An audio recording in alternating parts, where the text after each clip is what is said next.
All right, welcome to week 2, everybody. Thank you for coming. Our topic today is how to bank for the most free money. So that basically means, where do you put your savings so that it accrues the most interest, and specifically compound interest? If you don't know what compound interest is yet, you will soon.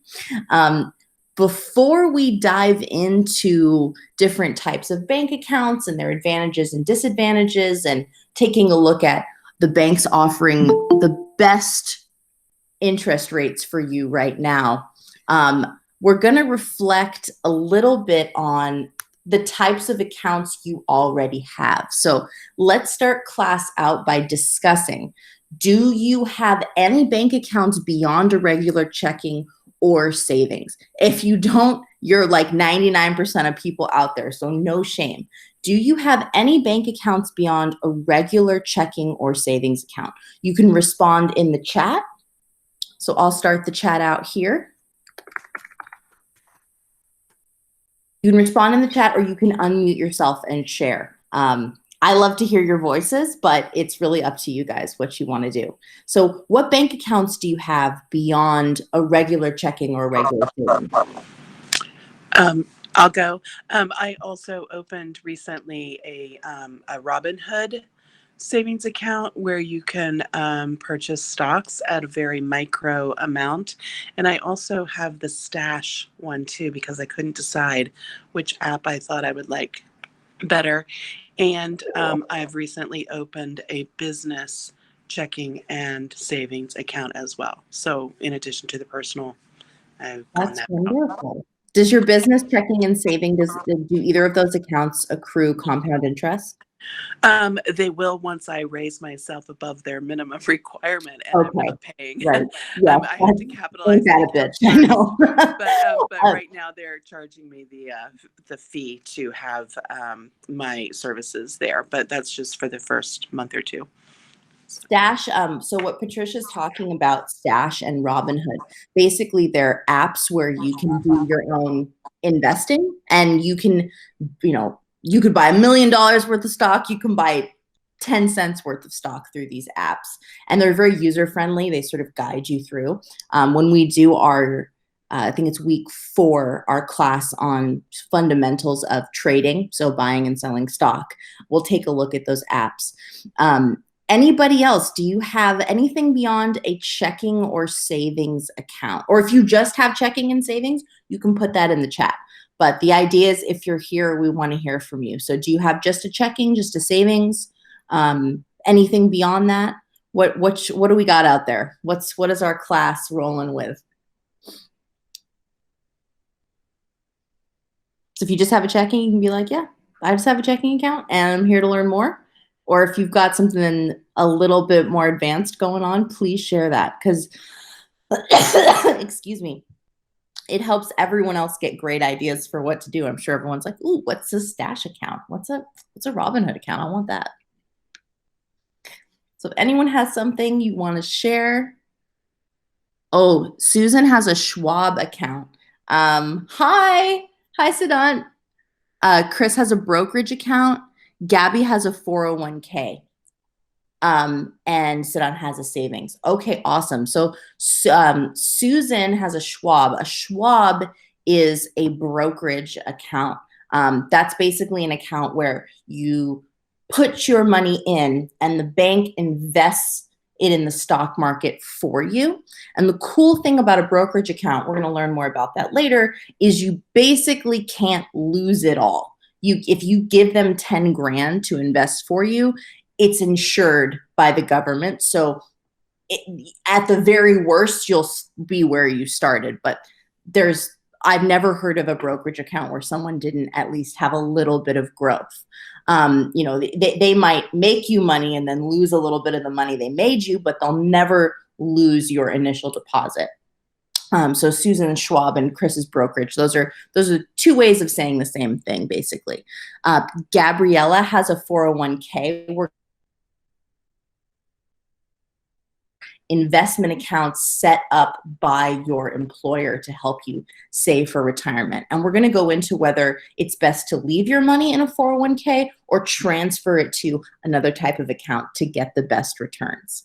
All right, let's get started. So cool. All right.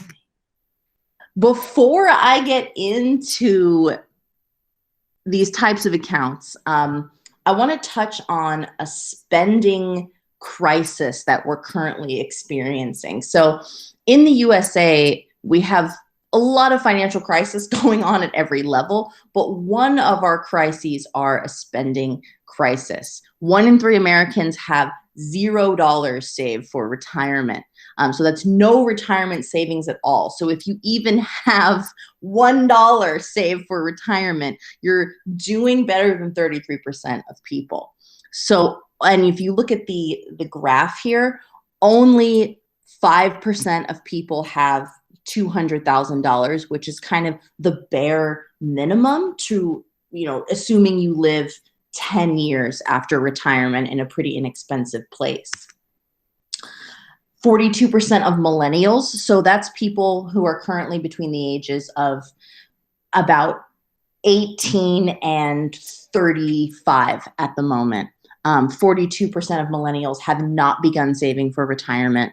More than half of Gen Xers, so Gen X is how we define the generation between baby boomers, people born after World War II, and millennials. So they're the in-between generation, people who are in their 40s and 50s right now.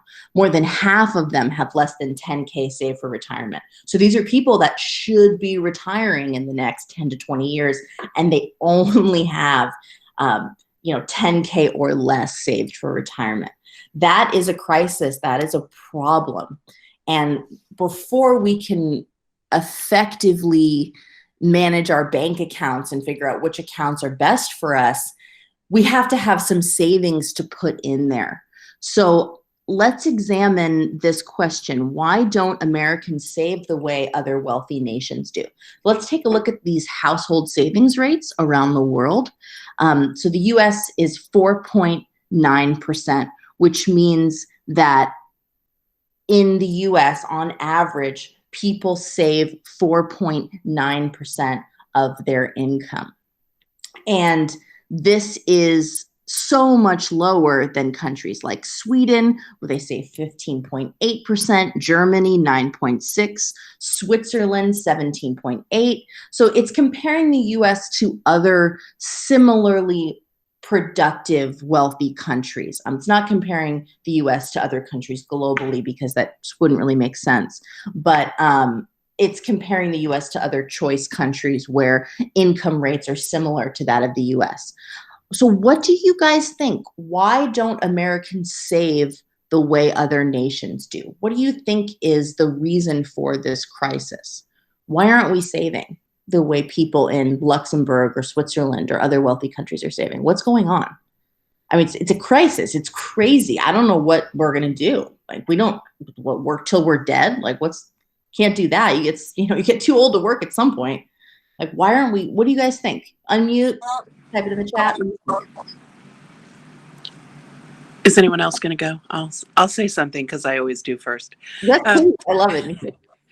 Well, I think that we have to spend money on things that other countries don't have to spend money on in order to exist in our daily lives, like our healthcare and our insurance premiums and childcare and extra stuff, and enormous student debt if people are going to go to college. So I think that the other industrialized countries, the other weird countries, which are the Western economically, industrialized, developed world countries, their government spends that money. And so the fact that Americans have to spend on regular expenses in order to earn their livings, then they're spending out of their savings, and it's impossible because you can't make ends meet if you're not having, or if you're constantly having a transactional austerity going on in your life. Like, you have to choose your healthcare or your prescriptions over Absolutely. your savings account because you wouldn't need a savings account if you're dead already. So Totally. anyway, okay. Yes. And I mean that is a huge contributing factor.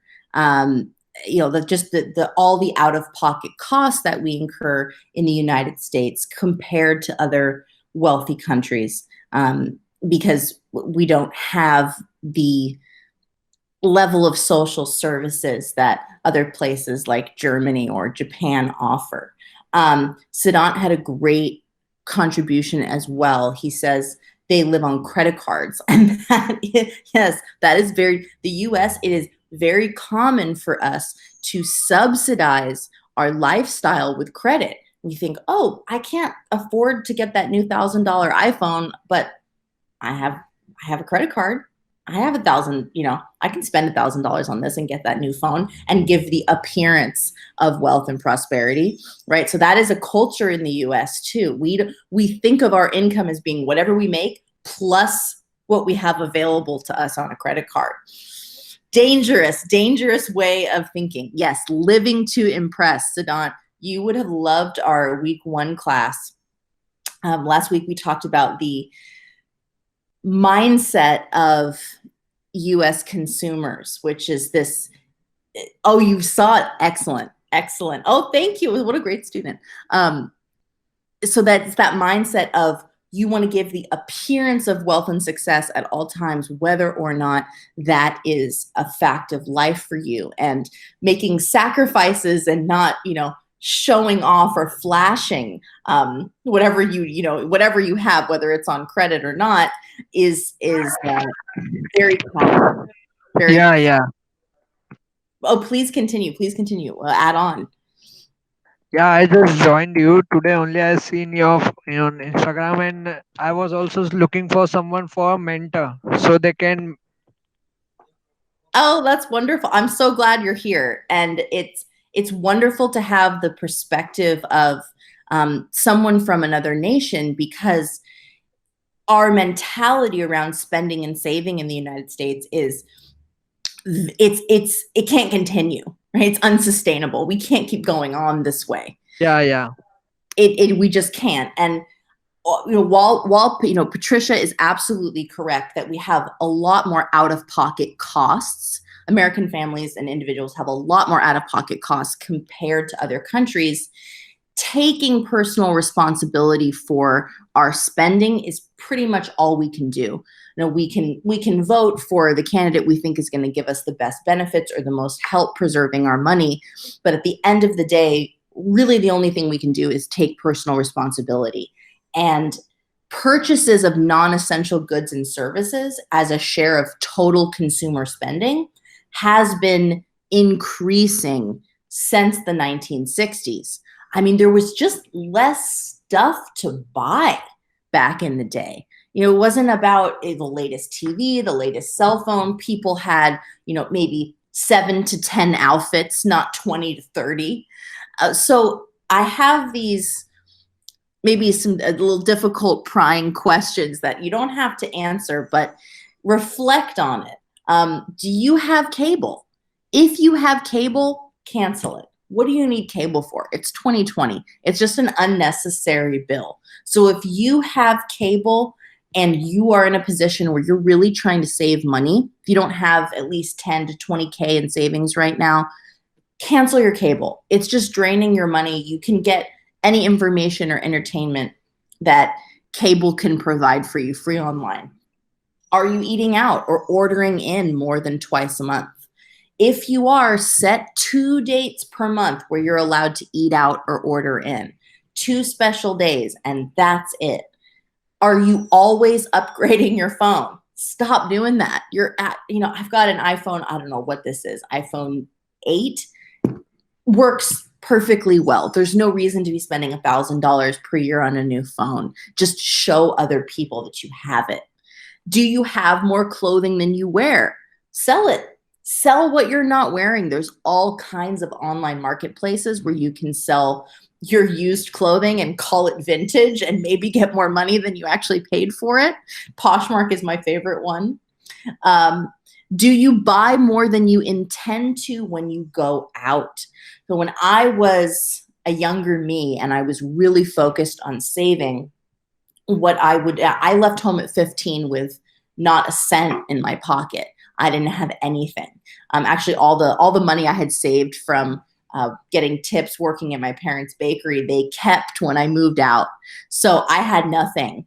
And what I started doing is, well, working, of course, but I would bring just enough cash for what I needed to buy and would leave my card at home. Now, this is very common in other countries, right? You go to the market, you bring, okay, I'm going to go grocery shopping. I'm going to bring cash. I'm going to bring physical money. But in the US, we bring cards, and that enables us to buy way more things and spend way more money than we intended. So if you're going out to dinner, if you are going to Target or wherever you do your shopping or spending, bring just enough cash for what you went out to buy and leave your cards at home. That's a very powerful tip.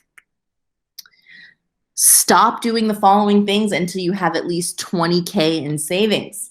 Dyeing your hair, getting your nails, lashes, and brows done, buying high-end makeup and personal care products. So it is targeted at, I am targeting women here. And I have to say it's very sad how much money society pressures women to spend. I mean, the expense of getting your hair dyed, nails, lashes, eyebrows, makeup, face creams. I mean, these are expenses that men really don't have. So it's no wonder that men can save. If they're single men can save money more easily than women, at least in the United States. So this comes down to really personal self-esteem work. I don't dye my hair. I don't get my nails, my lashes, my brows done. I don't do a lot of those girly things that women are spending money on consistently. And it's enabled me to save hundreds of thousands of dollars over the years. I mean, really, your excess, your savings can just go out the window if you're continuously spending money on those things. So if you have what some might call a self-care habit that is draining too much of your money, make savings your self-care habit instead. And you might not love growing out your hair or doing the box dye thing. You might not love learning how to do your nails yourself, but if you don't have at least 20K in savings, I promise you those sacrifices will be worth it, because you can get the same boost of self-esteem that comes with a self-care ritual if you make that self-care ritual saving money instead of spending it. I promise you, I've been there. Alrighty, guys, let's get started with the good stuff. So the account where you should be saving your money, no matter what it is, if it's it's a IRA, if it's a savings account, it should offer what is called compound interest. There is no point in saving your money somewhere if the interest you're getting does not compound. So compound interest, for those of you that aren't familiar, it's basically when the bank calculates interest on interest, which turns saving into serious passive income, aka free money over time. So this is just the basics of how compound interest works. Of course, there are more advanced formulas for determining compound interest, but we don't need to bring math into this equation yet. So let's take a look at the chart, the column on the left and the column on the right. Compound interest, 2%, regular interest, 2%. Now, it is impossible to find a regular interest savings account. So a regular savings account offering regular interest at 2%. It's more like 0.06. But let's say, for the sake of argument, that you found a magical regular savings account that offered 2% interest. The bank is going to continuously calculate how much interest they give you based only on the amount of money that you put in yourself. So if you put 10 grand into that account, every month or every year, every day, however often your account compounds, you are going to have your interest calculated based only on the principal, based only on the amount that you put in month after month after month. But in a compound account, they calculate interest not only based on the amount you put in, but the amount you put in plus however much you already earned in interest. So even just in 1 month, comparing October to November, you're making $4 extra in a compound interest account compared to regular. And that's just 1 month, it's just $4. The idea is to leave your money in the account for an extended period of time. And let me show you how that can add up. So let's take a look at this compound interest calculator. So let's say your initial investment, so you got $20,000. That's the amount you have to put in. And monthly, let's say you can contribute $500. You leave it in there for 25 years. And let's say the interest rate is 2%. The compound frequency is usually monthly, so I'm going to change it to monthly. So in 25 years, you will have $227,371. And this red line here shows the amount you have because you have a compound interest account. The blue line shows the amount that you've contributed. So you've contributed $170,000 over 25 years. That is what you have saved. But you have significantly more than that because you've put it in a savings account that compounds. And the longer you leave your savings in a compound interest account, the better. The idea is to start as young as you can and let the magic of compound interest do its thing. I just realized I didn't share the correct tab, so I'm gonna show you guys what I did here. So I put in the initial investment, $20,000, monthly contribution, $500, length of time, 25 years, estimated interest rate, 2%, compounding monthly, which is most common. And you can see here that the total savings rate, the total amount that you have, is significantly higher than what you contributed. You contributed $170,000, but you have significantly more than that. You have more than you saved, and that's the idea. If you're leaving your money in a regular savings account or in a checking account that doesn't accrue interest at all, you're depriving yourself of a lot of passive income, of a lot of free money. So make sure wherever you're saving your money, it's in an account that offers compound interest. And this is a classic example in financial education, the Michael, Jennifer, Sam example, which really illustrates why you want to get started early. Michael saved $1,000 per month from 25 to 35, then just left his money in his compound interest savings account until he was 65. Jennifer did the same, but saved from ages 35 to 45.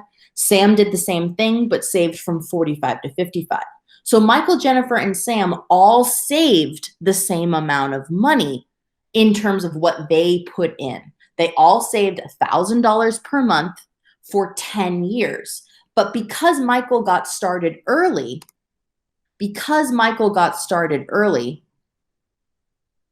he has 1.5 million, while Jennifer has 750,000 and Sam only has 375.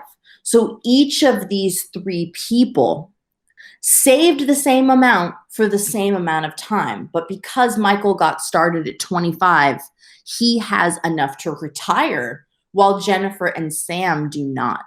So it is never too early to get started saving in a compound account. If you are in your 20s, that's fantastic. Get started now. I encourage my high school students to put their money in a compound interest account as soon as possible because the difference is pretty extreme. Sam and Michael saved the same amount, $1,000 per month for 10 years, but Michael did it younger. So now he has enough to retire while Sam might have to keep working for the rest of his life. And that's not something anybody wants to do. We all want a period of time in our lives where we don't have to worry about actively making money. And compound interest and getting started early really is the key. Albert Einstein said, compound interest is the eighth wonder of the world. He who understands it earns it. He who doesn't pays it. So the converse is you never want to take out a loan where the bank is charging you compound interest. You only want to be putting your money in an account where you're the one that earns it. So even Einstein was incredibly impressed with the power of compound interest. And I do agree with him that it is the eighth wonder of the world. I mean, look at Michael's situation. The man saved $1,000 per month for just 10 years, and he has $1.5 million around the age that most people retire. That is magical. That is really, really cool. And it's a position I want everyone here to be in if possible. So now let's get into the nitty gritty, where to save for compound interest. Right here we have account type, ways it grows, other features and common restrictions of that account. So the most common place to save for retirement is an account called an IRA, an investment retirement account. That's where you save for retirement and invest a percentage in stocks or other securities. So you basically, it's similar to a 401k in that the bank takes a percentage, whatever percentage you agree to. They take a percentage of your savings and they invest it in stocks or other securities. So not only is your money growing because your savings is compounding, but you should be getting some returns from the stocks or securities that your money is invested in, or that a percentage of your money is invested in. IRA is taxed upon withdrawal. Roth IRA contains pre-taxed income. And I'm going to go into which one might be better for your personal financial situation in a minute here. There's guaranteed growth, and it's FDIC insured. So the bank cannot just lose all your money as long as it's an account with an American bank, because it's insured by the government. So they cannot just lose your money. It's guaranteed that at least whatever you put in is going to be there, plus compound interest. There is usually a minimum deposit or balance required and a fee for early withdrawal. So the whole idea of an investment retirement account is you don't pull it out until you retire. And some banks have waived the minimum deposit. They'll really let you get started with anything. But I think for most US banks, the minimum deposit is about $1,000. There's also a CD, which is a certificate of deposit account. That's a good place to save for big purchases. So if you're looking to buy a house or a car or a facelift, whatever it is that you're saving for, if it's money that you want to earn compound interest on, but you're going to pull it out prior to retirement, get yourself a CD. They usually offer fixed interest rates, meaning they'll tell you exactly how much compound interest you're going to be earning. It's sort of guaranteed, like you will earn this amount. It doesn't vary with the market. They tell you how much your savings will earn. There's guaranteed growth because of that. I mean, they tell you, okay, you put this money in, we will give you 1.5% in returns every single month. That compounds. And it's guaranteed. No percentage of what you put in a CD is invested in the stock market. So this is just purely an account that relies on compound interest to grow. Great place to save for an expenditure that's going to be large sometime in the next few years. There's a minimum deposit of balance in most, but there's some CDs that have waived their minimum requirement, so you can pretty much put any amount in there. There is a fee for early withdrawal, but it's usually not that intense. So let's say you think, okay, I'm going to buy a house in 10 years, and you tell your bank account, you tell the bank, I'm going to keep my money in my CD for 10 years. If you want to pull it out prior to those 10 years, whatever maturation date you set up with the bank, if you want to pull that money out prior to the date you set up with the bank, they charge you a fee, at least for most CDs. So the fee that they charge you for early withdrawal is an incentive. It's a motivation to keep your money in the account for the amount of time you said you would. Money market accounts are basically checking accounts with more advantages. So a money market account can be part of your IRA or separate. IRAs they are accounts, but they can also be baskets of accounts. So in your IRA, you could have your IRA, your CD, your money market. IRA is also used as a term for just the amalgamation, the total amount of accounts that are helping you save for retirement. So money market account, its interest rate isn't fixed like a CD. It depends on the performance of short-term debt markets. Now, I don't have to go into what that means, but essentially what you need to know is that the interest you earn in a money market account, it changes. It depends on the market. It is FDIC insured, and you do have checking account features. So if you're looking for a place to keep money that you want ready access to, and you want that to earn compound interest, however little it is. I mean, why keep your money in a regular checking account when you could keep it in a money market? If you're somebody that uses your debit card a lot and you want access to a checking account on a regular basis, why not get a money market account? Right now, interest rates are very low, so you're not going to earn a lot, but you're going to earn more than if it was just in a regular checking. There's usually a minimum deposit, but no fee for withdrawal because it has checking account features. A money market account is designed to function like a checking account for all intents and purposes. And if you want to invest even more of your savings in ways that aren't dependent on compound interest, but on the performance of stocks only, you've got two main options. A brokerage account, which I know Susan and Chris both said they have. A brokerage account is where your entire balance is invested in stocks by traders who work for a bank. So the growth depends on the performance of stocks. They don't offer compound interest, but certain brokerage accounts, depending on what you and your banker agree that you're going to invest in, can offer you extra monthly payouts, which are called dividends. So certain companies will pay you amounts of money every month to keep being invested with them. So for example, Disney, if you own Disney stock, your money can grow or decline with the stock market, but the company will pay you every single month just to have your money in there. They're going to give you a little extra payout as an incentive for you not to sell your stock, for you to keep your money invested with their company. So when you set up a brokerage account, ask your banker which stocks have monthly payouts. So even if it's a bad month for the market and your growth is not strong, it's okay. You're still making money because you're invested in stocks that have small monthly payouts called dividends.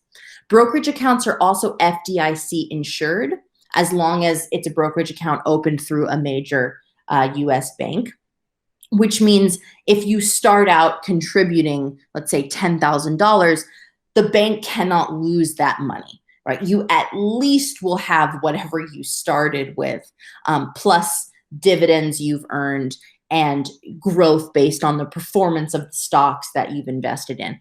And when you set up a brokerage account, you can choose. You can tell the bank, hey, I want to invest only in these stocks. Or you can let the bank choose for you and change your mind later. It's pretty cool. You can just tell them, hey, I see that the performance of these 10 stocks isn't what I want it to be, but this other 10 that you've invested in for me, I like. So let's move all my money into those 10 that are performing well. You can have as much or as little control over your brokerage account as you want, and the banker will help you with that. There's usually a minimum deposit or balance, and there are fees. There are fees. The bank does take a percent. If they make you money, they take a little bit of it, which is why people who really understand how to play the stock market usually try to just do it themselves rather than opening a brokerage because they don't want the bankers to take the fees. But if you are not a stock market wizard yet, a brokerage account is a great option because you will earn money, especially if you opt for stocks that will pay you dividends. And the bank cannot lose what you invested. So it's safe, it's secure, it's low risk, and you will make money. Mutual fund is similar but not FDIC insured. So mutual funds are privately run. They're like higher risk, higher reward. And you're invested in whatever that fund invests in. So there are mutual funds that invest in different kinds of stock. There are mutual funds that invest your money only in tech or only in real estate. You can sort of pick and choose. Interest isn't offered, but dividends or extra monthly payouts might be. It's not FDIC insured because it's privately operated, so they can potentially lose all your money. There are a few FDIC insured mutual funds out there, but not many. You do have a minimum deposit. You do have fees, although the fees are usually lower than with a brokerage account, but the risk is much higher. So never put money in a mutual fund that you're depending on to survive. Mutual funds are something that you can dabble in once you have a few $1,000s to spare. But I don't recommend mutual funds for people just starting out because they're not insured and the fund can potentially lose all your money. So opt for a brokerage account if you're just getting started rather than a mutual fund. What is up with 401ks or 403bs? So if you are working for a company that offers a 401k and you don't really understand what's going on with that, let me explain it. A percent of your paycheck after taxes goes to a retirement account set up by your employer called a 401k or a 403b if your employer is the US government. Your employer matches your contribution up to a certain amount. So if you are contributing 5% of your paycheck every time to your 401k, your employer should be matching you. So they're giving you free money up to whatever amount or percent that you are contributing. So if possible, you always want to maximize your 401k contributions. If your company will match you up to 20% and you can afford to contribute 20%, do it, because the more you contribute, the more your company is going to contribute for you. And just like an IRA, a percentage of your savings can be, this is optional, can be invested in the stock market or in other securities. So you decide that with your company. And what I'm going to advocate for in a minute here is that every year you roll over what is in your 401k or 403b into an IRA. And I'm going to talk about why in just a second. So IRA or Roth IRA, what is better for you? If you plan on making more as you get older, get a Roth investment retirement account so you won't be taxed upon withdrawal at your ball and tax bracket. If you make less as you age, get a regular IRA so you are taxed upon withdrawal because your income will be lower. In the US, we have a progressive tax system. So if you make $20,000 a year, you're only going to be taxed about 2% of your income. If you make $500,000 a year, you're paying almost half your income, 50% or 45% in taxes. So the more you make in the US, the higher percentage of your income you're taxed. So if you work in any profession where the more time you put in, the more money you make, get a Roth IRA and put income that has already been taxed into your savings. So when it's time to pull the money out, you're not taxed at the high rate, that you will be taxed at once you're making the maximum amount of money you'll make in your life as you progress in your career. But if you're planning on making a lot of money in your 20s and 30s and then kind of chilling out, and maybe starting your own business or doing some kind of other fun investment project or whatever to make money, it's better to have a regular IRA because you're going to be taxed at the low rate that your income is taxed at before you pull out the money. So if you're going to be sort of working your way up in a company, a Roth IRA is a good idea for you. If you're going to be making less money the older you get or less money in the years prior to retirement, an IRA is the best bet for you. If you're self-employed, you want to set up something called a SEP IRA. And if that's the position you're in, please send me a message and we can talk a little bit more about that. Essentially, it's it's just like a regular IRA or a Roth IRA. You can have a Roth SEP or a regular SEP IRA, and just offers you additional advantages if you're self-employed. Roll over your 401k savings into your IRA should you do that. I linked to this article from, I believe it's Forbes magazine, about the pros and cons of doing it. But the pros of annual rollover usually outweigh the cons due to an IRA typically offering lower fees, more investment options, and better communication with your bankers compared to 401ks. So I believe it was Gabby that said she has a 401k.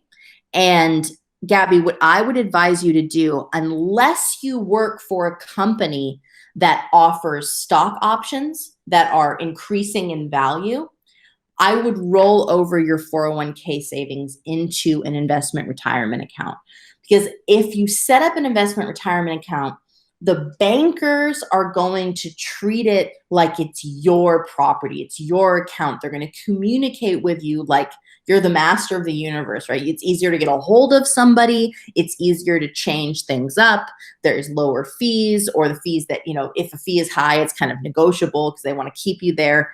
A 401k is really controlled by your employer. So although you do have some say in, what percentage of your income you invest in, invest in stock, a lot of 401k accounts have higher fees and not as many options. So you can't really say to your 401k managing bank, you can't really say to them, hey, I want to only invest in stocks that pay dividends. Most 401ks don't give you that kind of flexibility. So read this article if you have a 401k and not an IRA, or if you have both and you're not currently transferring the 401k into the IRA. But usually it's advantageous to roll over your 401k savings into your IRA. It's like the best of all worlds, right? You're contributing, your employer is giving you free money, and then every year you're rolling that over into an investment account where you have more freedom to control the account. And you can say, hey, I want an account that pays me dividends. I don't want to invest in these stocks anymore. I want to invest in these. Gives you more freedom, gives you more control. So read the article, but usually it is advantageous to roll it over. Should you get a money market account? Market interest rates are super low right now. So forget accounts with variable or market dependent rates. If interest rates were higher, it might be advantageous. Yes, money market accounts do offer checking account features, but you might be better off just opening an interest-bearing checking account. Those do exist, interest-bearing checking. You usually have to have a minimum balance of at least a few $100s, but money market accounts are a good option when interest rates are higher. So if interest rates go up, I would explore using a money market account as a checking account. But right now, it's better to just get an interest-bearing checking account, which does exist, because the interest-bearing checking will probably give you more money, more free money, more returns than a money market account at this moment. So this is advice for 2020. This might change. It might be more advantageous to keep your checking account in a money market account. But right now, interest rates are so low, it's not really worth it. A CD, yes, if you're saving for a large purchase and won't touch the money till you reach your goal.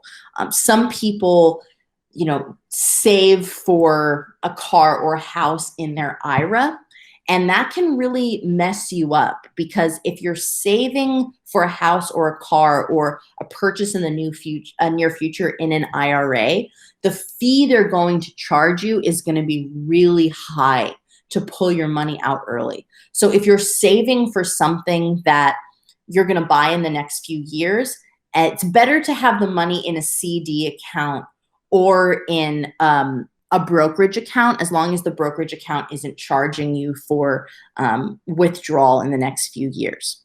Should you get a brokerage account or a mutual fund or both?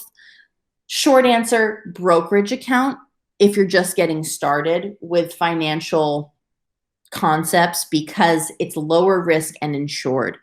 After you learn more about stocks and are confident enough to invest on your own through an app like Robinhood or Stash app and avoid brokerage fees, go for it. But start with a brokerage account. That is the safest way to get started investing in stocks, is to have an account where the bank invests that money on your behalf.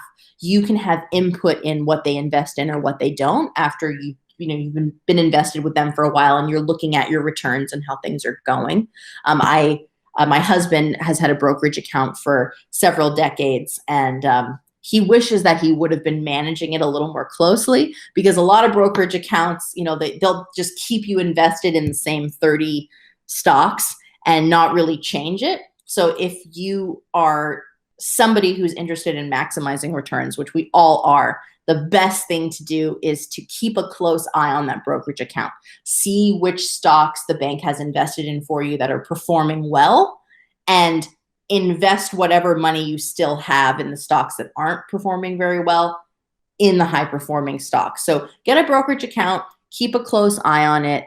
And we're going to take a look at different banks where I would recommend opening these different types of accounts in a second, because some are definitely better than others in terms of the attention they give you and the attention they give your account, making sure you're getting the highest possible returns. So I'd like to know, which type of IRA are you going to set up and why, or what other accounts are you interested in right now?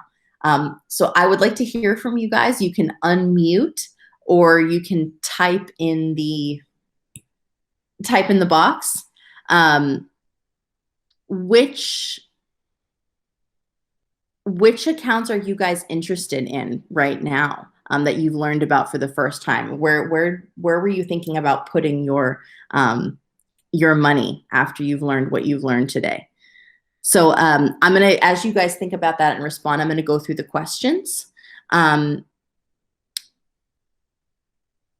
I love you guys. Not dyeing my hair, no way. I dye my mother's hair. Definitely saving on that. I love it.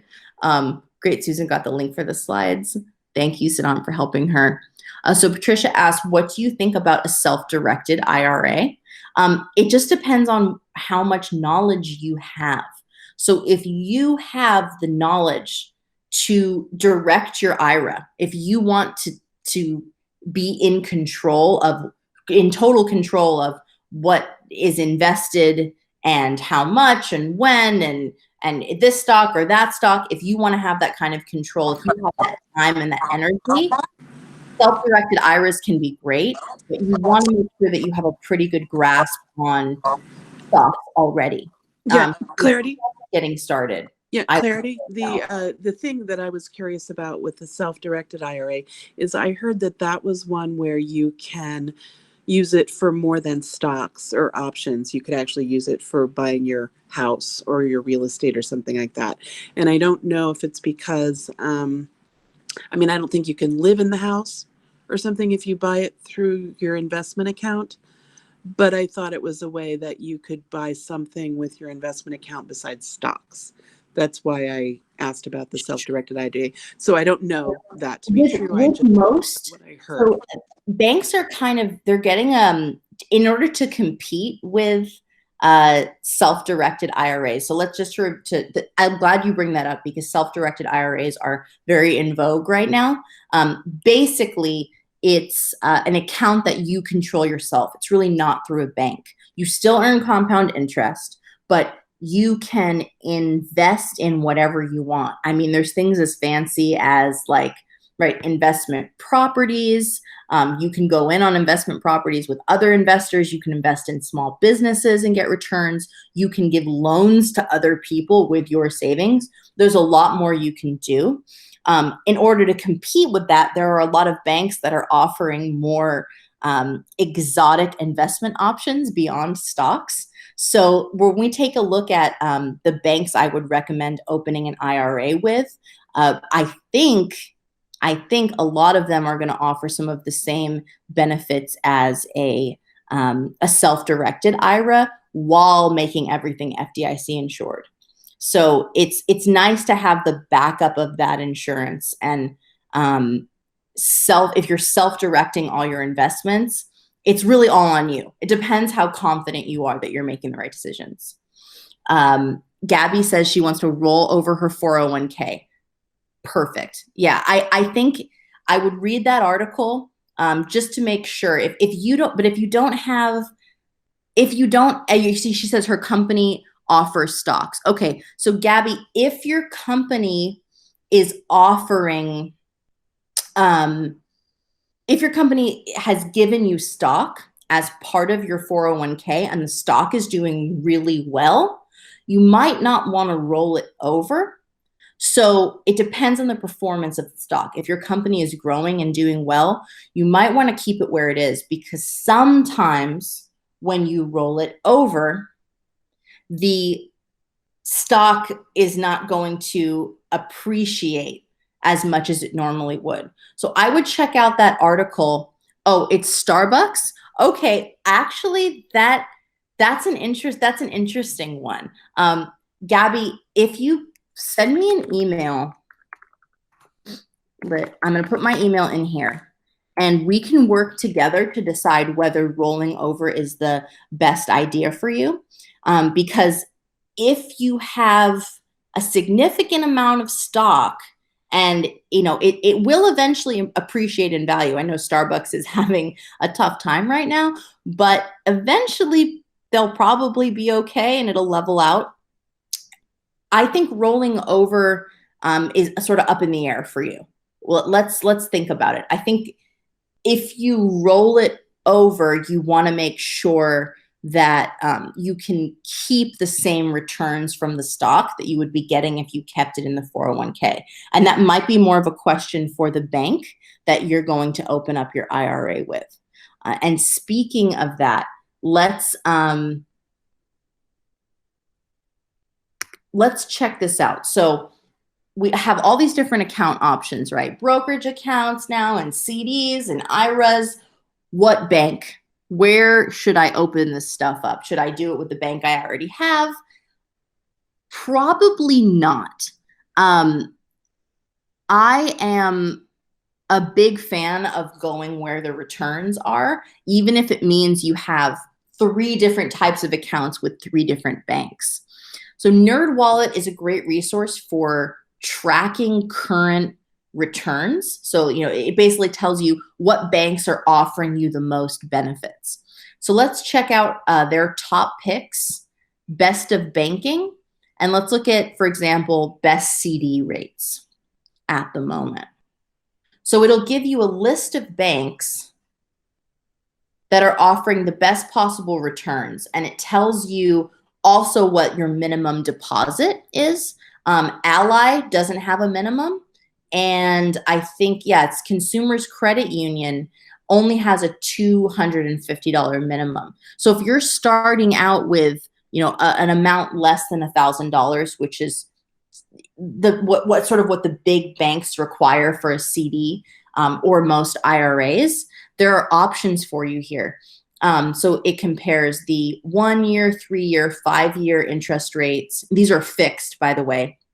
So they're guaranteed, and the minimum deposit amount. And you'll notice most of these banks are ones that you probably haven't heard of. The major banks do not give you the same advantages or the same interest rates or minimum deposit requirements as some of these more obscure banks. So I would go for the more obscure bank that offers you the better deal. They want your business more, they're more likely to work with you, and their offerings are better. This list changes. It's not a list set in stone, but this NerdWallet is such a great resource. So let's look at best IRA providers for a second, or best Roth IRA, because I think most of you are going to probably go for a Roth because typically you make more money as you get older. So it's a better idea to be taxed as you go rather than taxed, a bunch at your high income rate when you retire or right before you retire. So there are IRAs here that have no account minimums, and that is not something that Bank of America or Chase or Wells Fargo will offer. These are IRAs that are like, hey, if you got $1, we'll take it.